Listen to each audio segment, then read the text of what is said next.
Over the course of his career, Steven Soderbergh has made it a point to assimilate the work of other directors and make it his own. He's borrowed from Godard in Bubble, taken pieces of The Third Man and Casablanca to make The Good German, and he's regularly found inspiration in one of his idols, director Richard Lester. And now he's at it again, finding inspiration from all new sources to make 2013's Side Effects. It's such a fascinating aspect of both Soderbergh's career and his attitude toward it. He's regularly called himself a synthesist, downplaying his own status as an auteur. Soderbergh seems to find more pleasure and fulfillment in the process of making a film and less in the final product. And we've made the case over the course of this season that his finished product is every bit as rewarding, for audiences at least, and he is very much an auteur. Yeah, I mean, auteur is not a dirty word, as some may have you believe, and I don't think we'd be talking about Soderbergh if he hadn't reached that status. This is, after all, the Filmographers podcast, the show where we study a director's entire career, one film at a time. I'm Keir Graff. And I'm Michael Moreci. In our first season, we're turning the spotlight on our friend Steven Soderbergh. I think we can call him a friend at this point, Keir, right? Friend of the show, Steven Soderbergh. Yeah, exactly.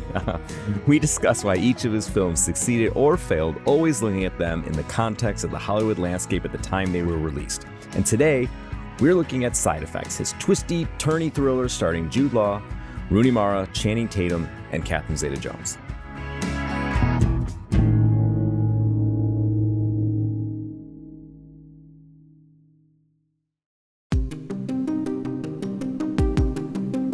So, Keir, you have another book out.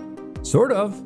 It's called The Poison Puzzle, and it's a middle grade mystery I wrote with none other than James Patterson, which is still fun to say. It's actually the paperback version of Minerva Keene's Detective Club, which came out last year. So it's an old book in a new format with a new title. I'm guessing the marketing department was involved. People think the Illuminati run the world, Mike, but it's really marketing departments. Anyway, I do love the new title, and the cover is fantastic, and if any of our listeners have readers in 4th or 5th grade or thereabouts, I hope they'll check out The Poison Puzzle. I don't want to give any spoilers, so I'll just say it's a mystery set in Chicago that I describe as Harriet the Spy meets Only Murders in the Building. Oh, does that mean there's a Hulu series in the works? From your mouth to God's ears, Mike. I mean, the marketing department's ears. But book 2, The Double Trouble Puzzle, comes out next year, along with a nonfiction book I can't announce yet. 2 books in 1 year. Well, if Steven Soderbergh can make 2 movies a year, the least I can do is write 2 books. Well, as long as you don't start operating your own camera, I'm fine with it. You can find The Poison Puzzle anywhere books are sold, and you can order signed, personalized copies from the Filmographer's favorite bookstore, Exile in Bookville. Find them online at exileinbookville.com or look for the link in our show notes.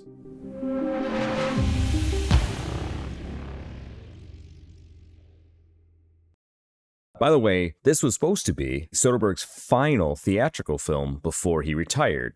I feel like we've been talking about his retirement for a long time.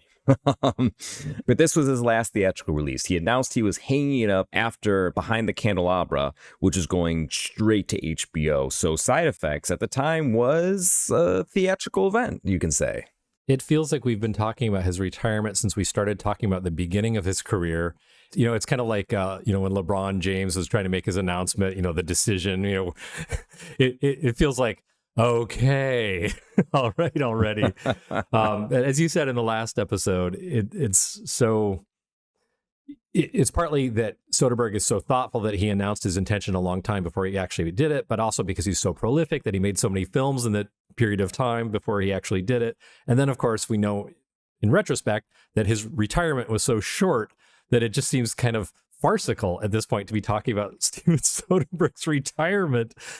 But it's interesting because if this were to be the final theatrical film before he retired for real, like, is this a note he would have wanted to go out on? Or, I mean, Behind the Candelabra, movie I love, would that be the final note he wants to make? Or is he just so tired he's just limping to the finish line? It's just like, whatever's the last film is the last film. Yeah, I mean, that's a good question. I wonder about that because you have the Nick in there in his retirement period. So I don't know if he was we'd have to look this up, if he was always intending on making the Nick, and like that was his last note. Like what in his mind was his last note? I guess it's really hard, and neither one of us have had to cross this bridge because we can't afford to retire. But like, what would you want your final book to be, or your final film, or final anything to be, your final statement? I don't know how you even begin, especially somebody who works, if he had a singular obsession, or we keep going back to it, Megalopolis, this one project that his whole career has been working towards trying to get this movie made, and years and years and years, and he finally gets it out. That's one thing, but Soderbergh's not that type of guy. It's just one thing after another, and it's diverse and it's different. And so it's hard to say what note you do end on when you're that type of director and person. I can't even imagine. I mean, yes, for financial reasons, I can't imagine retiring from writing, but also, I can't imagine ever saying like, well, I've unlocked the final level. I won my boss fight. I've completed writing, and now I can stop. I mean, I feel like I'm trying to get better year by year, month by month, book by book. And I suspect for very different reasons, like Soderbergh, I will probably be making art until I die. Yeah, especially after all you have gone through to get to this point. You know, I feel like it's like the Emperor Palpatine. We should add in the audio where he's, overthrown this whole long conspiracy, and he's like, and now we can have peace. You close your laptop for the last time, and now Keir. It's time. Oh boy. Well, let's speaking of being time, it's time, Keir, once again, kick us off with your one-sentence description of side effects. When a psychiatrist prescribes an experimental drug to a woman struggling to cope with her finance bro husband's release from prison, and she kills said husband while apparently sleepwalking, the shrink fights for her innocence and finds his reputation destroyed. But after he suspects he's been played, he follows a trail of clues that leads to her former psychiatrist and an evil lesbian plot to manipulate pharmaceutical prices for personal gain. Whew. That sounds like a lot of sentences. There was an M dash in the middle. I swear, that was not a period. It was a dash right before the but. I loved everything about him. His hands, the way he smelled. He swept me off my feet.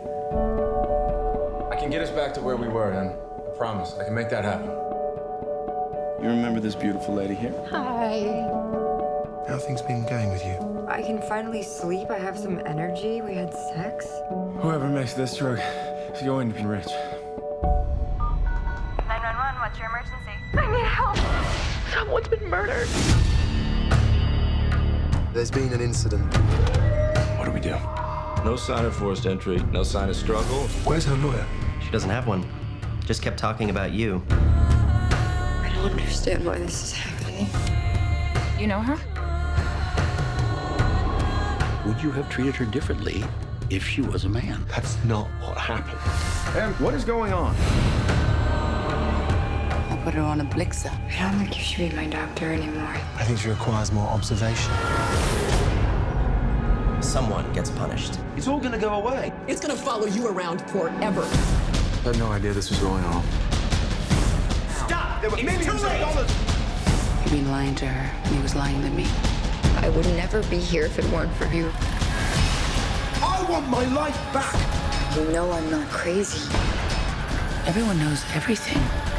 Em, are you awake? Destroy that before it destroys you.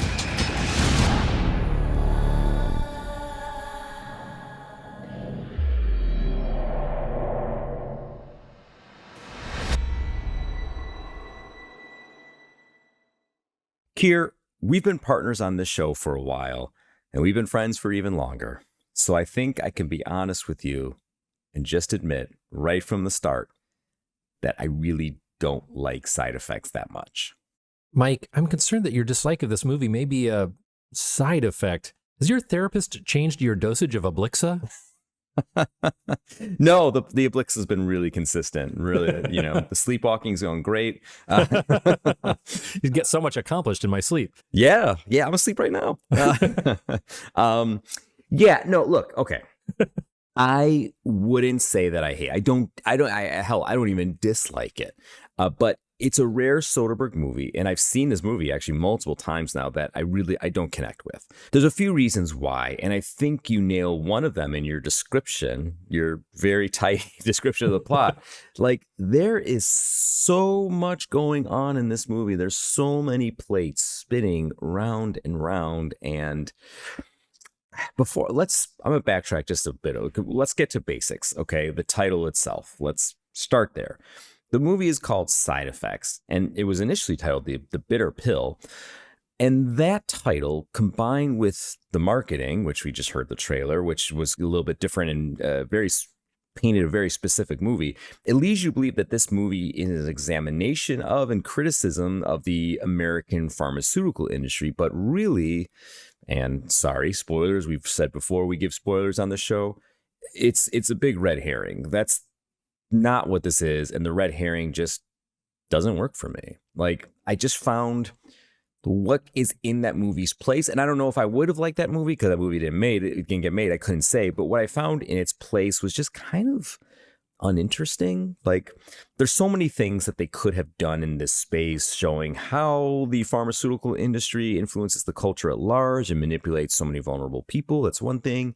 And seeing that the movie was written by Scott C. Burns, who terrifically handled corporate malfeasance in The Informant and deftly relayed complicated science in Contagion, I expected a script that was a little sharper in this respect. This felt like it was in his wheelhouse, and he and Soderbergh had this very interesting and relevant topic right in the palm of their hand. Perfect people to be doing it, and I don't know. It's disappointing that they decided not to do anything with it, and I think I would argue probably used it as a red herring. I'll admit that the bait and switch surprised me too. I mean, I was certain this movie was going to be an indictment of the pharmaceutical industry. I mean, they were walking us down the garden path. Jude Law's likable but possibly easily influenced psychiatrist seems just a little too willing to experiment with prescriptions and a little too concerned about losing a patient, which leads him to prescribe her something he wouldn't ordinarily have done.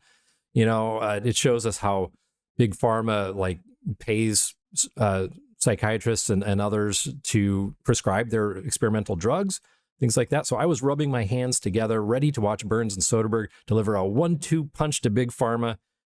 And that wasn't what it was about at all. But I liked that. Yes, you could argue what the movie actually is about is more lightweight, and you'd be right. But as someone with a pretty good record of predicting movie twists and turns, I was just really happy to be hoodwinked.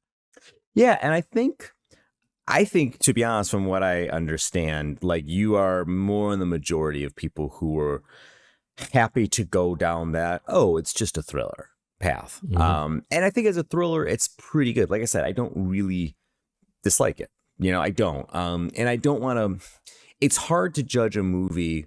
And I don't know if you've ever been the victim of this, and I do say victim truly, where you get a review of something you've written and somebody will review it, be like, well, it's not what I hoped it'd be. It's like, but how can I, satisfy what you're looking for, what you hoped it was? That's a little unfair.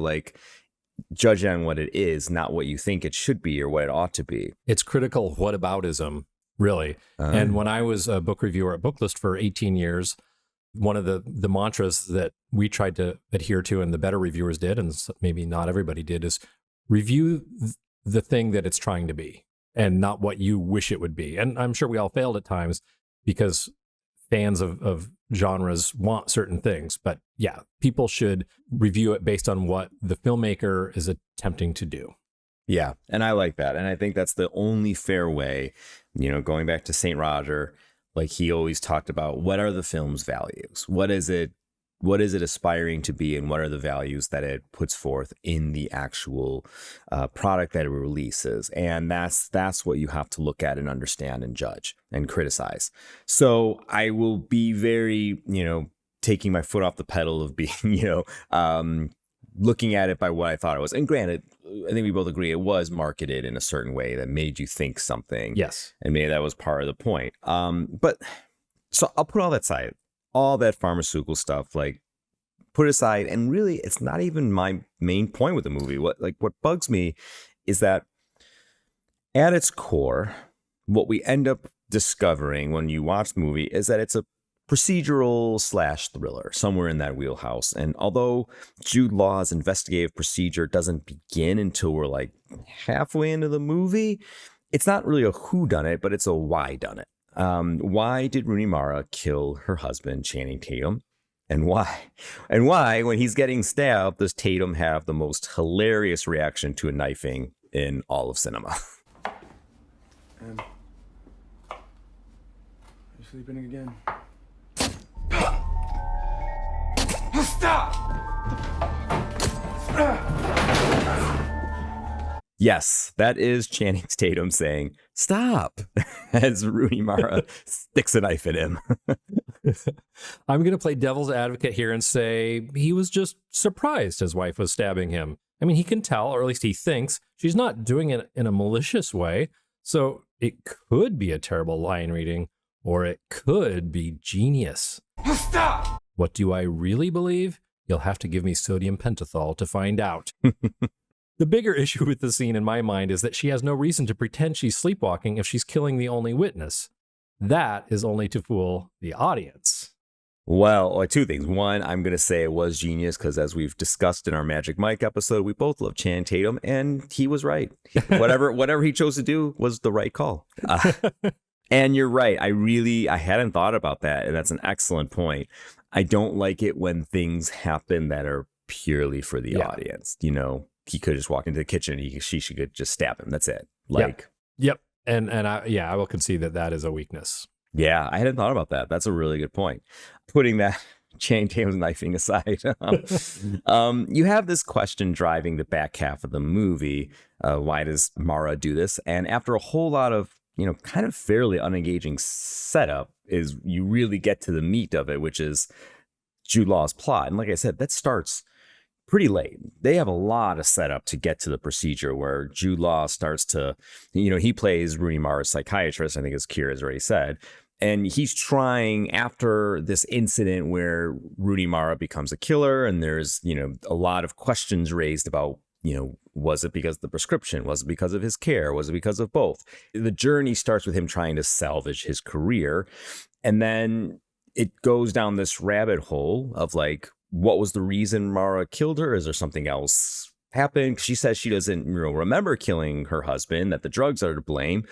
Or, as Jude Law, Lou Jaw, that's a wrestler. Loose Jaw is a town in Canada. Yeah, a lot of different directions.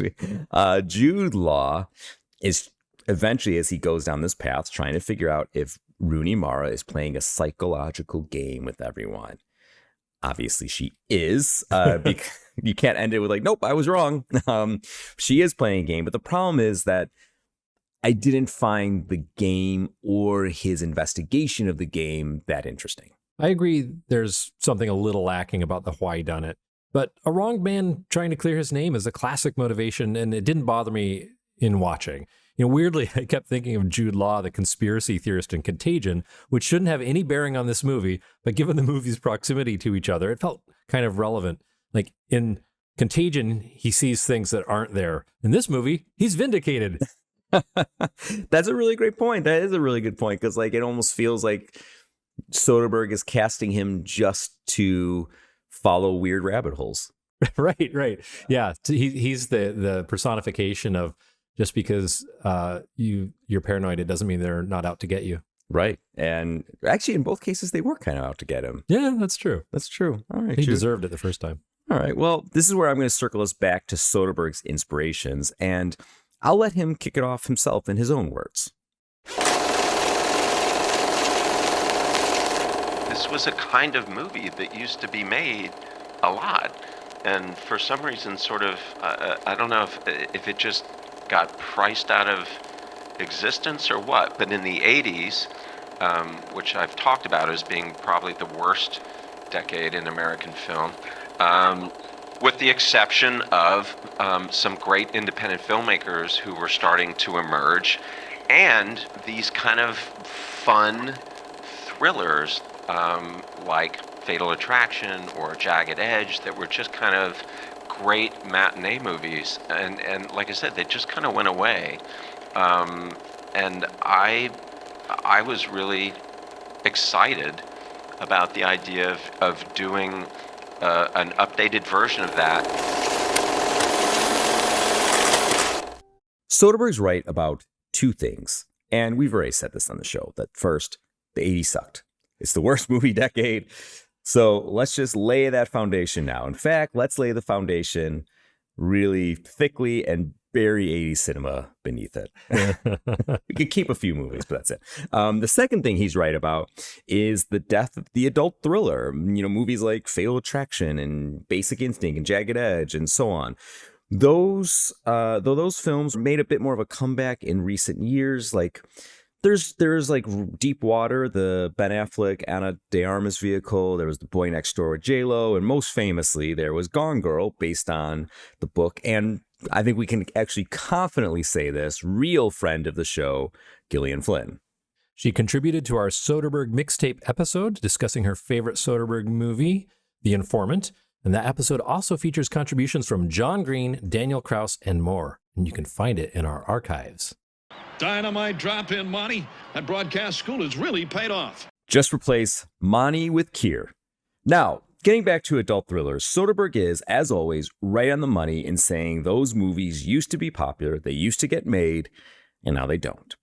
My problem with Side Effects is that I love that it aspires to be one of those movies, or at least Soderbergh says he aspires for it to be one of those movies, but I think it falls short in its attempt. Yeah, I agree that this movie falls short of its vintage inspirations, and it's not even vintage Soderbergh, but I did find it a perfectly entertaining, sometimes surprising, well-made psychological thriller. I liked the twists and turns, and even though it's a little far-fetched, I mean, really, Catherine Zeta-Jones hands Jude Law an Oblixa pen at a pharma conference, and he becomes the final link in her plan. But most of these twisty psychological thrillers are a wee bit far-fetched. And the ending had a cruelty that I thought elevated it, if that doesn't sound like a weird thing to say. No, it doesn't. And you're right. These movies do tend to be far-fetched, and there's plot holes and, that kind of stuff. And I do think the ending, I definitely was surprised by the ending. Yeah. I will say that. Like, it really, twist the knife into Rooney Mara's character in a way that I didn't think it would. I think everyone would just, typically they would just walk away, and this one didn't. Like a good psychological thriller from the 80s, the woman is punished. I mean, it does, honestly, I mean, if you look at it through like the gender lens, and we can talk about that more later, like there are things about it that make one a little bit uncomfortable, but just looking at it as a movie, yeah, I did feel like that the ending, like other things about the movie, surprised me. And the fact that he basically imprisons her using his, professional expertise and drugs and all this stuff. I thought that made it kind of a little bleak in a high-toned way, even though, he's happily reunited with his family, which I don't know if that's really going to be the case. Yeah, I mean, if I'm Jude Law, man, like his wife, like really just gave up on him quick. Yeah. Might be time to find a new partnership. Yeah, and also, I mean, like you said, like I was surprised that like the end of the movie, like if you really want to look at it, like would he still be her doctor? Like who's allowing that? Like, I mean, I was surprised he was allowed to be her doctor after the controversy that he might have been the reason, his prescriptions might have been the reason why she killed her husband, that he remained her doctor when she was in the psychiatric care. Like, I was like, this is a stretch. That's a good point. And man, now you're bringing me down to your level of enjoyment of this movie, Mike. I'm going to fight hard to retain my enjoyment of it. But yes, that is true. That's another little bit of a, I don't know if I'd call it a plot hole, but maybe an implausibility that if he were testifying as the expert witness and he was the one who prescribed the drug to her that made her sleepwalk, would the state really allow him to be her guardian? In Hollywood, yes. Maybe less so in reality. Yeah, I would, I don't know the ins and outs, of this institution, but yeah, I'm going to guess no. We are not doctors, and nothing we say on the Filmographers podcast should be construed as medical advice. No, we just play one on podcasts. So look, going back to inspirations, you can't even discuss the adult thriller genre. I think this is one thing we will agree on in this show. This is our one true Siskel and Ebert show where we're not agreeing, but so mild. We're not even anywhere compared. to the thunder those Gene, two brought. I hated it. Well, Roger, you're an idiot. This is why, blah, blah. And he's like, always would be. Gene would elevate things really quick. Yeah. Oh, yeah. And then Roger would get Hair defensive. Trigger. Yes. Yeah. But what we'd agree on is that you can't discuss the adult thriller genre without invoking the names, Hitchcock and De Palma. Agreed. They're the masters of the genre. No one's done it better. No one probably ever will. And I don't think anyone who decides to swim in their pool ought to stand shoulder to shoulder with these guys. That's unfair. That being said, what I mean is that side effects the yardstick shouldn't be, their measuring stick shouldn't be that it's as good as, Body Double, that or bust. That's not fair.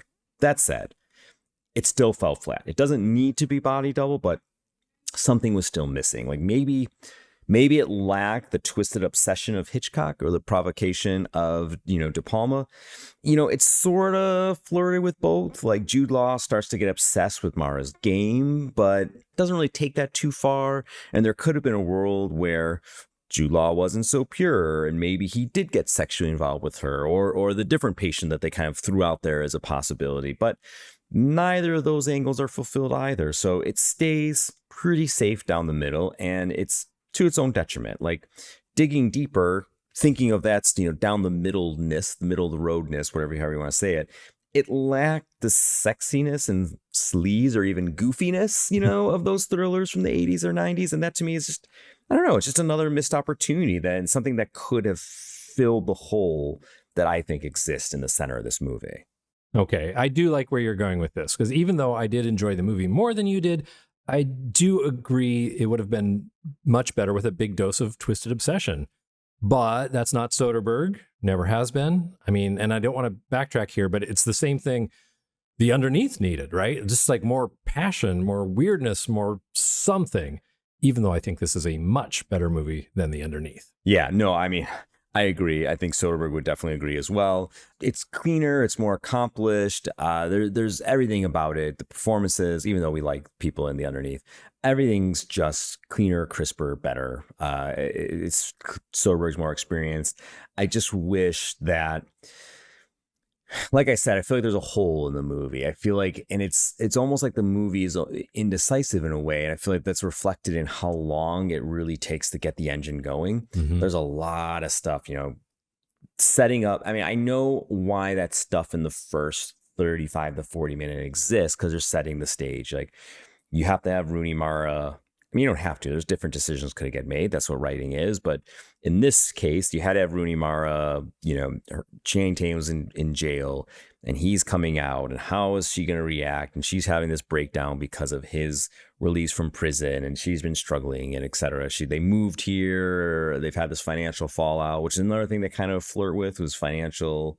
Yeah. Again, something Soderbergh gets in his line of sight is like, the problems caused by financial fuckery. And so there's all that stuff, and all that stuff is needed. Her driving into the wall, all those details are needed because that's the game that she's playing. Yeah. So you need that stuff, I guess. I mean, speaking of the game, I mean, it kind of makes me think of Fincher's The Game, in that like anytime you have one of these movies where there's a really elaborate setup in order to con somebody, like any great conspiracy theory, if you start to unpick it, like it's soon, you pull one thread and soon the whole thing unravels. As I referred to with the pen at the conference, I mean, there were other ways in which they were setting Jude Law up, but it often depends on like this very complex set of plans, this complex scheme that only can come off if everybody does everything exactly right, which is why there aren't really many real conspiracies in real life, because humans are just too fallible and shit just goes wrong and people fuck up and they forget things. And things that we've predicted will happen do not happen. And so, but again, I think that, to turn that argument around, even though you could look at it as a weakness of the film, I think that's one of the reasons why people respond to movies like this and why they like them so much, is because of that kind of clockwork thing where they get to the end and this happened because this happened because this happened. And it's incredibly difficult to make all those things hang together from a storytelling perspective. But I think that's the attraction of movies like this. And in the same way that human memory is fallible and fills in the gaps, like in our own histories, we always, we misremember things in a way that's beneficial to ourselves. I think we tend to do that largely as filmgoers, because we kind of want it to hang together and We don't want to be the, you've said yourself earlier in the season, like a film isn't necessarily a puzzle to be solved, that we should, to a certain degree, give ourselves over to the story. But I'm not bringing that quote up to say in any way that like that means we should ignore things that seem inconsistent to us, right? It's a fine line. If something really jumps out and seems implausible, we can't help it. We're not choosing to nitpick necessarily. We just suddenly think, and certainly to somebody like a psychiatrist watching this movie, I'm sure that they would watch this and just like, yeah, no, thank you. But fortunately, most of us aren't psychiatrists.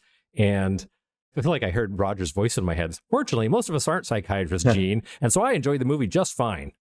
That does sound like an exchange. And you're not one either, Gene. Well, let me ask you one question. And this is something maybe it just came to mind now, thinking of The Game, which is a movie that I love. I love The Game. Do you struggle, or do you think, and maybe it's not even your perspective, but just in general, a more objective look, that the movie suffers from the change of POV shift? Because The Game, you stick with Michael Douglas. Yeah, right. And you have, like, you get it. Like, he's this guy who lives a hollow life, and he's turning whatever age his dad was when his dad committed suicide. Yeah. So now he needs to learn how to live again. He needs how to learn how to not be his dad. It's a very, like we were talking about Magic Mike, it's a very simple story. Yeah. Like, they make it clean and simple. The lesson he has to learn is right there. So you don't really have that here because you start with Rooney Mara's story and you don't really know. I mean, there's no real objective for her to learn. She's just trying to get away with something, get rich basically by, getting rid of her husband and doing this whole thing with this prescription drugs. And then you switch to Jude Law. And he doesn't really have a objective other than clearing his name. But like, you don't really, I guess what I'm trying to say is you don't really get a full arc. Yeah. And I wonder if that's what made the movie to me felt, again, that core felt hollow. Yeah. Because there's no real arc, consistent arc from start to finish. Yeah, I think you answered your own question. And I do think changes of POV can be challenging. They're super challenging for storytelling. I mean, you can do the Robert Altman thing where you're kind of passing from one person to another, but that's generally to create more of a cultural or group portrait. And it's when it's only a couple of characters involved, it can kind of make you feel like, well, whose story are you really in? Mm-hmm. Yeah. I mean, I think it's an interesting point because I think like even like the beginning of the movie, if you remember, was like is the murder scene. It's a flash forward, he's doing some, creative editing. And I feel like that's even that, like, you think is going to build to something like maybe I was thinking like, oh, it's a suicide attempt because we know she's potentially suicidal and these prescription drugs. And then it becomes something else. And the twist felt to me a little bit hollow. That was like, oh, it's this other thing. And I became less interested and less engaged. So, the restaurant is closing, effective immediately. But tomorrow, I'm still hosting my holiday poker game, and I'll need staff to work it. You shouldn't do this to people, not on Christmas. Have any of you noticed your paychecks being a little late? I saw something weird on Chip's computer. I'm pretty sure I'm like $14 short. These irregularities, they don't happen by accident. What you need is someone who knows their way around such things. There's gonna be like 60K in that place tomorrow night. They're gonna be playing poker for a few hours. That gives us plenty of time, crack open the safe, get that money, and get out. All right. Let the games begin. Christmas is coming your way.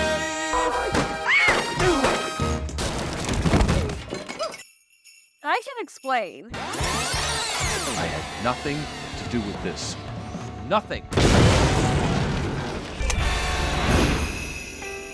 It's Christmas time. Mike, that trailer, that wasn't for a Soderbergh movie. It wasn't?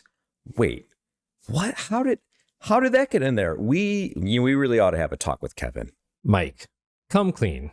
That wasn't saline I just injected you with. That was the real thing. Sodium pentothal. Okay. It's a trailer for the movie I co-directed/wrote, Holiday Holdup, a Christmas heist movie about a group of restaurant employees who get fired on Christmas Eve and decide to take revenge on their sleazy boss.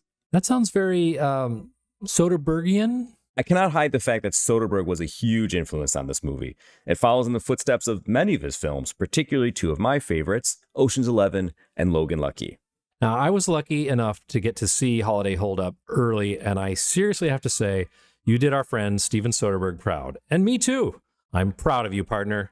But if Steven is listening, where would he and others be able to watch this movie? I'm glad you asked.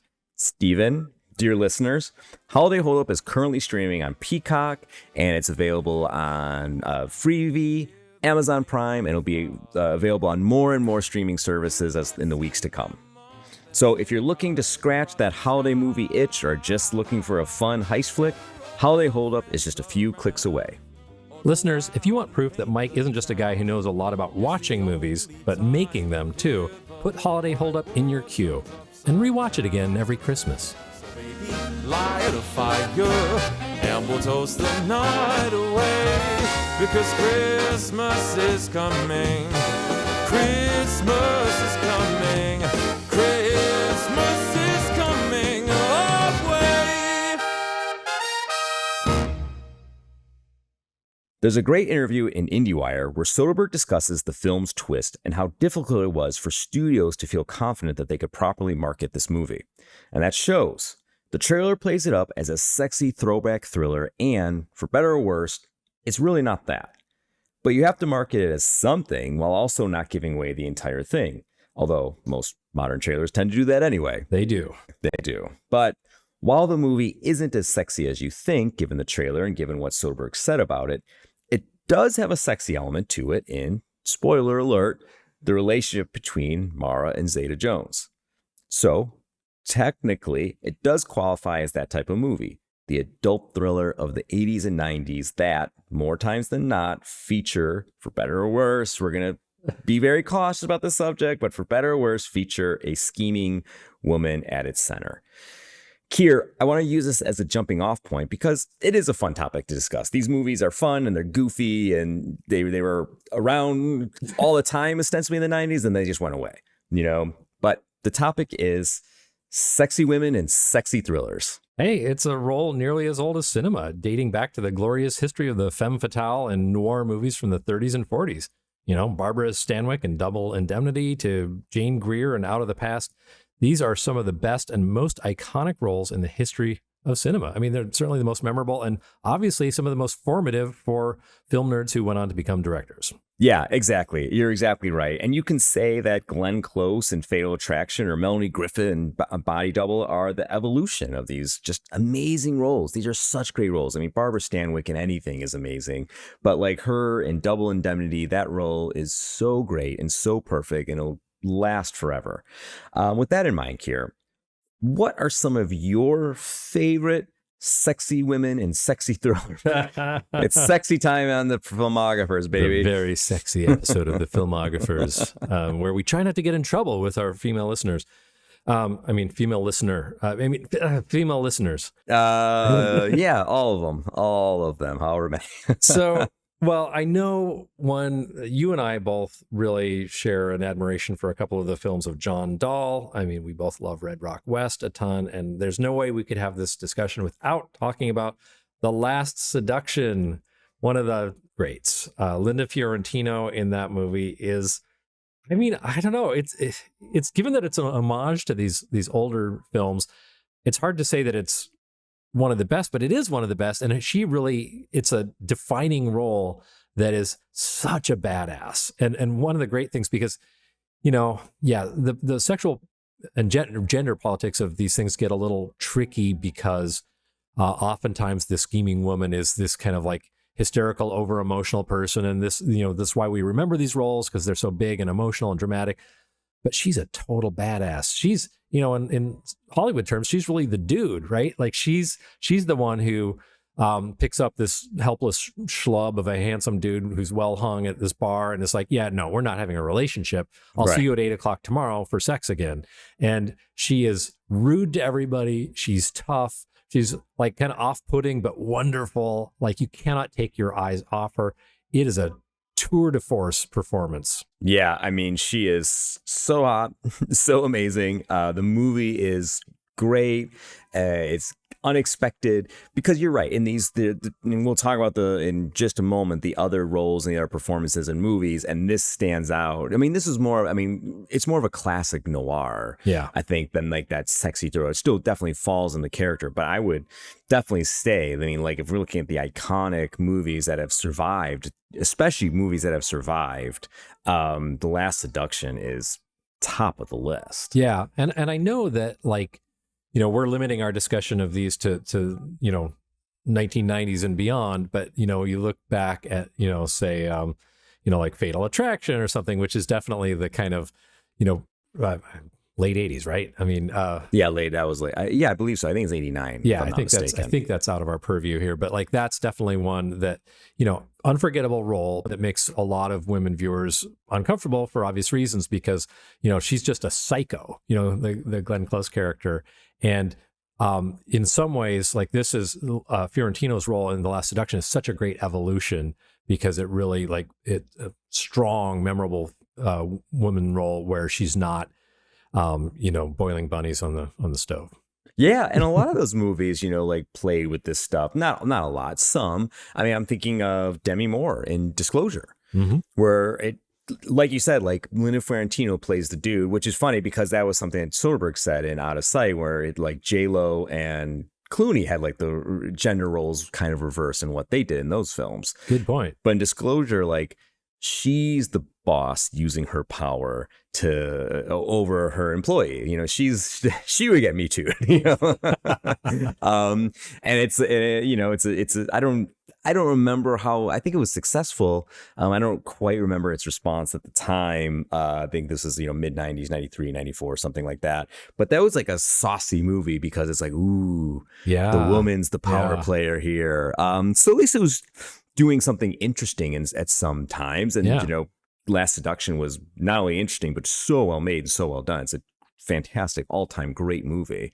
And yeah, Disclosure did some interesting reversals at the very least. We talked last week about Demi Moore, and we're talking about her again this week. And it's just so fascinating to remember that moment in the 90s. And again, we also talked last week about how she's back. She's back in, you know, with The Substance. But it's so interesting to remember that time in the mid 90s when she was just the movie star. Yeah. It seemed like she had this run of movies where everything was like this kind of like, it felt like it had been designed to be this kind of water cooler conversation, right? Like, how much money would it take to sleep with another man? You know, what would it take to make you take your clothes off? What, you know, what if the woman boss is the one who's, you know, handing out the sexual harassment or whatever? Like, and I mean, she bestrode the cinematic earth like a colossus. Yeah, she's incredibly attractive woman, and she really used that sexiness in really interesting ways, you know, like, and then she used it in maybe the most interesting way is that she reversed her like sex status symbol and she made G.I. Jane then, which is the whole thing. It's like, oh man, she is shaving her head and she's in this gritty Ridley Scott movie. Yeah. That's, she really, really did some tremendously interesting things during this stretch of the 90s. Yeah. Now, we can't skip ahead and pass over Basic Instinct, which is, of course, like, you know, one of the movies that absolutely defined the 90s and defined that the resurgence of that genre, and sadly kind of became reduced to and remembered for like the leg uncrossing scene, hilariously parodied in one of the Leslie Nielsen movies, Naked Gun or something. Yes, the beef. Yes. You know, I actually rewatched that a couple of years ago, just kind of on a whim, just like, oh, does that hold up or whatever? And it was interesting because it was, I think I remembered a lot of the negative attention around it. And I will say, full disclosure, like at that time, I was attending a college that was really at the forefront of the PC wars. And so like, that was not like a movie that anybody on my campus would have either admitted to watching or to liking. You know, I think it was just seen as, even though you've got a terrific actor, you know, in Sharon Stone and a very strong, assured performance, you know, it's a little bit of a pot boiler. But I think that the takeaway back then was really that, you know, it was just like too overtly sexualized or something like that. And it's a little hammy still, but I really enjoyed watching it again. And maybe I'm a sucker for it because she plays a novelist and I love Hollywood versions of of novelists. It's always I don't hilarious. know. That's most novelists I know. Or exactly. Most of them, yes, killers, everyone. But on the page. Exactly. No, I mean, it's pulpy fun, and it's funny.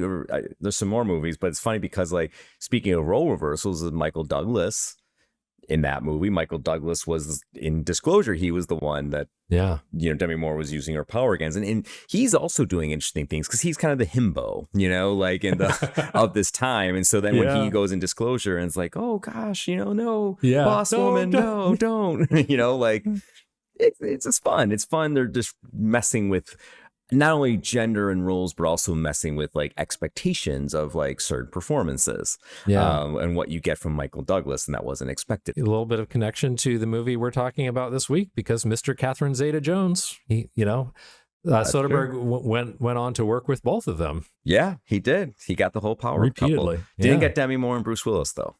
I don't believe he ever worked with either. No, which is a shame. That would have been great. I love Bruce Willis. It makes me sad with everything he's going through. But I mean, Sharon Stone tried to recapture her basic instinct magic with William Baldwin, of all people, in Sliver. Not so much. I don't need to rewatch that one. No, that was a forgettable entry. There's one, we've made this list, and I'll let you list some more. But there's one that we forgot. One of the really famous ones. I can't believe it slipped my mind. Madonna in Body of Evidence. Oh yeah, right. Yeah, totally forgot about deal. that. Yeah, and in fact, I mean, I barely remember the outlines, but maybe that's why I didn't recall it for this. But yeah, at the time, big deal, right? A huge deal. She was topless in the movie. Yeah. Right. That was a big deal. I mean, Madonna going topless used to sell out books. I was working at Waterstone's bookstore in London when her metal-bound sex book came out, and man, we couldn't keep that on the shelves. We also couldn't keep it from damaging other books because the metal covers would. So yeah, there's a metaphor in there somewhere. There is. We're just over our heads. I kept what else we got, Keir? Nicole Kidman in To Die For, that's one that I just remember just loving. Like Nicole Kidman now is the woman who tortures us at the beginning of every movie we see at AMC theaters, but back then she was still capable of surprising us with a performance, and that movie was just, I thought, a ton of fun. That's Gus Van Sant, right? That is, yes. Yeah, a very young and early Joaquin Phoenix. Mm-hmm. It's campy, comedy, but that's one I would eagerly rewatch too, because I just remember walking out of the theater and just saying, "Wow, that was a ton of fun." Yeah, that's one of the better ones for what we're talking about for sure. And it was just self-aware. Yeah, exactly. Gus Van Sant, smart enough film director to kind of say, "Well, I'm not going to reinvent this, so I'm gonna lean into some of the tropes, but in a really fun way." Yeah, and that's a late 90s, so that was kind of, I think maybe there was awareness not only of the tropes, like you say, but also awareness that maybe the genre was kind of dying out at that point. And that one too, if memory serves, was based on a true story. There was a famous case of the news like a few years earlier about the woman who like conspired with her younger lover to have her husband killed or something like that. So there was that added little salaciousness when that came out. And I think Gus Van you're Sant right. is no stranger to working like, Elephant, like his kind of story of the Columbine school shootings. Yeah. He's definitely one for fictionalizing the real. Yeah, exactly. Yeah, that's one of the better ones. So we've got Basic Instinct is solid. You've got, of course, Last Seduction. You've got To Die For, which is good. Speaking of, so it's funny. So Sharon Stone had an iconic, great one with Basic Instinct, and then she made Sliver. Linda Ferrantino has Last Seduction. It pains me to say this because it's directed by William Friedkin, but Jade, not so good. Not so good. Yeah, Not another so good. one where it feels like I think there was a lot of expectation she's going to be able to reprise the things she did in Last Seduction, and again, kind of better not to. Yeah, and I love Friedkin. Love him. I love Friedkin, yeah. That one shouldn't go on his tombstone. Yeah, that was one of his, he got caught in the run of David's Caruso bombs. That was one of the middle, because like Kiss of Death, then it was Jade, then there was something else. Isn't there a South Park joke? Ike, do your impersonation of David Caruso's career. It's my turn. Yeah, what else, Keir? What else is in this? After Dark, My Sweet with Rachel Ward, I remember liking the hell out of that movie, and Rachel Ward definitely super electric to watch on screen from my memory of that. Yeah, that's a smaller one. That was a sleeper for sure. And Jason Patric was the male lead in that, which actor I haven't thought about for a long time. Yeah, he fits almost in our Aaron Eckhart, like so close category. Right. But yeah, I remember that had like a lot of the kind of like, it felt like a cool indie noir directed by James Foley, who also directed Glengarry Glen Ross. Sadly, his later credits included like the 50 Shades sequels, not even the original 50 Shades of Grey movie. Yikes. But he made At Close Range, which is a movie that I liked a lot. Which one is that? That is a Sean Penn movie. Sean Penn, Christopher Walken, Crispin Glover. That is it was like a rural noir that I have not seen since the late 80s, but I got to go rewatch that because I remember thinking it was really good. Okay. I'll have to look that up. Yeah, there's a few more there's one more actress that had 2. Now, one of these came along in the 80s, 9.5 Weeks. Adrian Lyne directed. Yep. 9.5 Weeks is terrific. Steamy, sexy thriller. Mickey Rourke, one of his really big roles. And then she made Final Analysis with Richard Gere. Not quite as that one. I just don't even remember. I mean, I remember the title. I don't remember a thing about that one. Something to do with Nazi Germany. That was the backdrop of the sexy fun time. Never put Hitler on the poster. Never put Hitler on a poster. No, that was. I can read the description. Or maybe this wasn't about Nazi Germany. I feel like it had to have been. No, I'm thinking of a different movie. This is not Nazi Germany, but still was not good. Richard Gere, Kim Basinger. Nazi good. Not so good. Oh God. But 9.5 Weeks definitely, that set the standard, and that really became the kind of Last Tango in Paris of its time, as far as just like a steamy date movie that I don't know if women enjoyed as much as men did, but it was a huge conversation point for a long time. Yeah. What else? What else is in here? There's more. There are more. Have you quoted any De Palma yet? No. I mean, there's this big one in the 90s. I'm sure you know which one I'm talking about. You wouldn't be talking about Femme Fatale, would you? Yes, Femme Fatale. Yeah, that's, I think, his last great movie. I mean, just because he stopped making it. I think it was Femme Fatale. I can't remember if Snake Eyes came first. I think Snake Eyes came first. That was late, De Palma, yeah. Why are you laughing? I don't know. No reason. I love it. I mean, but I can laugh and love it too. Yes, right? I can laugh and love it too because it's bonkers and silly and peak Cage. Peak Cage, yes, absolutely. But yeah, I'm pretty certain Femme Fatale came after. Femme Fatale was fantastic. Antonio Banderas, Rebecca Romijn. You've seen it. You like them. Antonio Banderas. Nailed it. Well, I think that's a pretty good run through. I'm sure we haven't covered everything, but like that, yeah, I mean, just as we spoke last week about how like the 90s were kind of the decade of stripper movies, I think, they also had a pretty damn good run of these femme fatale movies as well. Yeah, they're just sexy, pulpy thrillers, that like were just, I used the word last time too, like just a little naughty. They're a little naughty. They get the heart racing, and I think that's kind of fun. And they were common, they were made. Some successful, some not. But yeah, I'm curious why they're not made anymore. I mean, there is a history of success. Like Basic Instinct is huge. People love The Last Seduction. Like, there are successful movies here that, like we talked about last week, don't cost don't bankrupt the entire studio. So I don't know. Good movies made on a budget. Like, why do these movies go away? I know. I feel like I'm if anybody can hear a dragging sound, it's because I'm pulling my soapbox back out of the closet and climbing back up on it. The creaking sound is my knees. But yeah, I mean, it's interesting. Like, I mean, to try to maybe pivot a little bit from last week's discussion, it's just like, I think that people start shying away from this particular kind of movie just because of I don't know, gender politics changed in this country. And, Sure. you know, I spoke about how, you know, when like Basic Instinct was coming out, you know, I was graduating from a college where, you know, there were sexual politics were changing, and, you know, people were slapping no means no bumper stickers on things because that was a conversation we needed to have, and like weirdly hadn't been had until that point. So I think a lot of people just kind of started shying away from the material out of fear of getting it wrong. And honestly, we kind of seeing that again in the last 4 years of like certain hot topic conversations that people are just afraid to talk about, so they don't talk about them, which I think is unfortunate.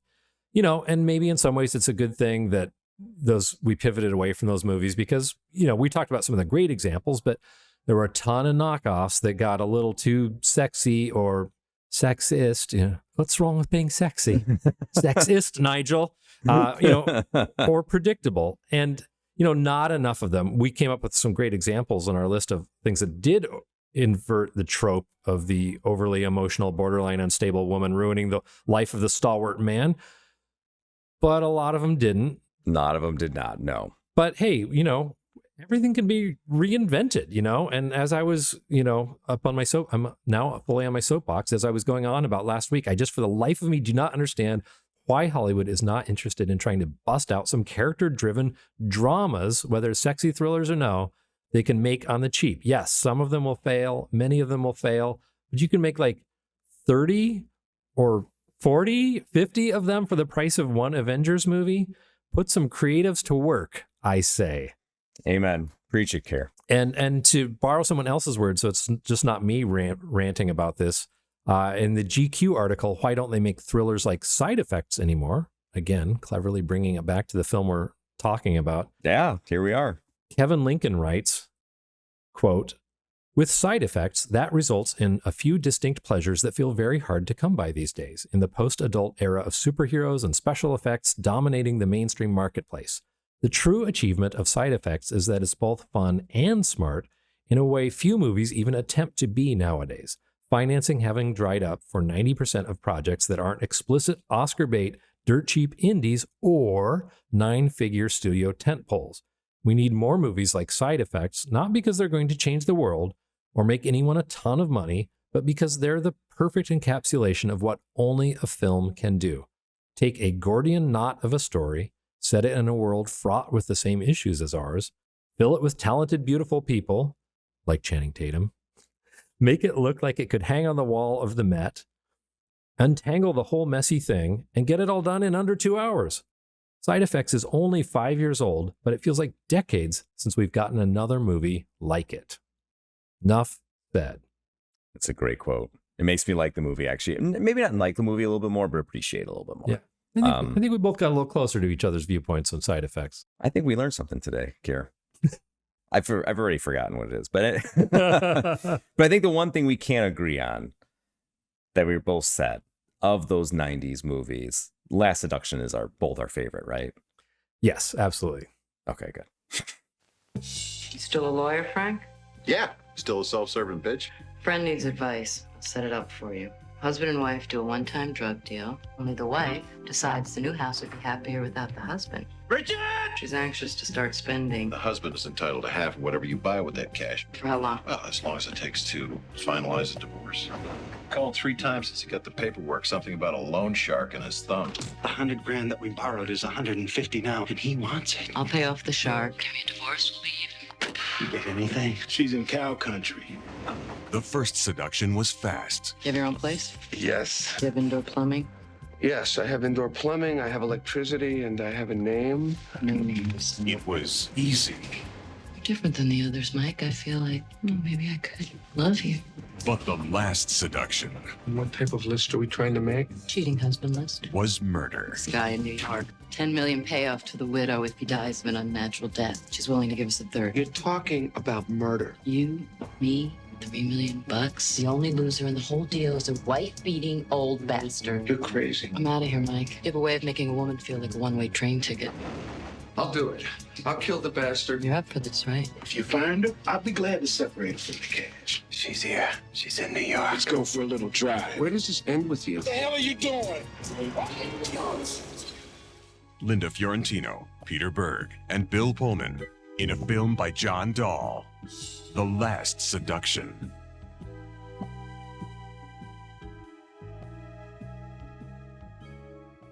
As we all know, because everyone listened to our past episode on Magic Mike, we've all done your homework, Soderbergh is back to riding a wave of box office success. He'd been in a slump for some time with movies like The Girlfriend Experience, The Informant, and even Che, but he bounced back with Contagion.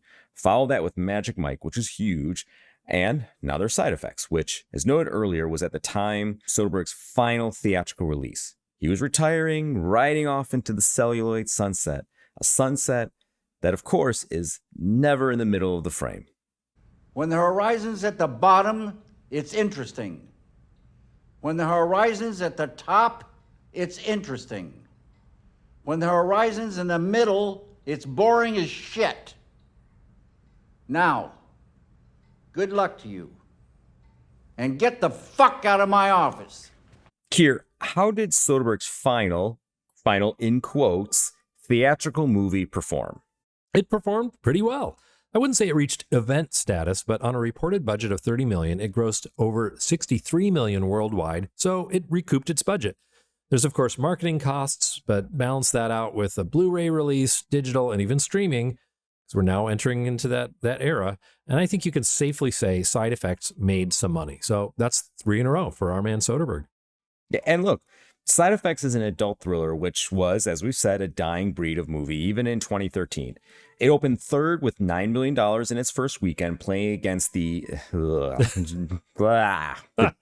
Jason Bateman, Melissa McCarthy vehicle Identity Thief, which went on to take the top spot with an inexplicable $34 million opening. Side Effects held on pretty well after that, beating the typical multiplier of 2.5, which helped give it a little oomph, and that little oomph was needed to get it into profitability. For those who don't know, and since something I have learned since making Mike's acquaintance, that's a little more box office lingo, insider baseball for you. Typically, a movie will gross 2.5 times its opening box office draw. So, opening at $9 million, Side Effects would be expected to earn domestically $27 million, but it ended its run with $32 million. Not a huge jump, but it's something. Yeah, and overall, in addition to that, critics liked it. Not only that, but they were really lamenting the possibility that this was Soderbergh's, it was his last theatrical effort. We take it for granted now because he's back and we joke about how brief his retirement was. And I'd like to do the math, actually, and we should do this. The time between he announced his retirement to retiring and retiring to coming back. What was longer? I think it's the announcement. It has to be. It has to be. We'll have to do that math for when we pick up after his retirement. Yeah, because Logan Lucky is the retirement movie. I think it was just one, guys. Just one. But back then, the time of Side Effects release, people believed that this was the end of the road for Soderbergh, and that was a true, real loss for cinema. Ben Walters of Time Out said, "As a thriller in the Hitchcock mold, Side Effects is great fun. Its characters are well acted without being entirely likable, which makes their jeopardy all the more enjoyable while putting us at a clinical remove," end quote. Richard Roper of the Sun-Times, Peter Howell of the Toronto Star, and Tim Roby of the Daily Telegraph all noted that while Side Effects might be considered one of Soderbergh's minor movies, despite being one of his last, it still ranks as one of his best.